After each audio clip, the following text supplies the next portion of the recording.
Hi. நேற்று சாப்பாடு எடுத்துன்னு வரல, ரொம்ப பசியோடு இருந்தேனா, இன்றைக்கி சாப்பாடு எடுத்துன்னு வந்துட்டேன். குழம்புலாம் எதுவும் இல்லை, வெறும் சோறு, கேரட்டு காலைல பொரிச்சாங்களா, அதிலே ரவை சோத்தை போட்டு எடுத்துன்னு வந்துட்டேன். தொட்டுக்கிறதுக்கு வெங்காயம் தெரியுதா? நம்ம அப்படிதான், எந்த குழம்பா இருந்தாலும் சரி, இந்த விதவிதமாக செஞ்சு சாப்பிட்றதெல்லாம் இல்லைங்க. ஒரு சோறு ஒரு குழம்பு தான். வெங்காயம் இல்லைன்னா சாப்பிட மாட்டேன்.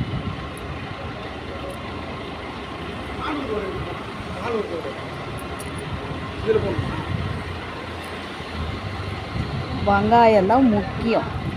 வெங்காயம் இல்லைன்னா சோறே இறங்காது. புரியுதா? என்ன மாரி எத்தனை பேர் வெங்காயம் தொட்டுக்கிட்டு சாப்பிடுவீங்க? இங்கே பாருங்கள், வெங்காயம்தான். எந்த குழம்பு, மீன் குழம்பு இருந்தாலும் சரி, கறி குழம்பு இருந்தாலும் சரி, ஒரு கீரையாக இருந்தாலும் சரி, ரசம் சாதமாக இருந்தாலும் சரி, வெங்காயம்தான். இதுதான் எங்கள் சாப்பாடு. வாங்க எல்லாம் சாப்பிட்லாம். எனக்கு பசி எடுக்குது, இதுக்கப்புறம் என் பசி தாங்காது.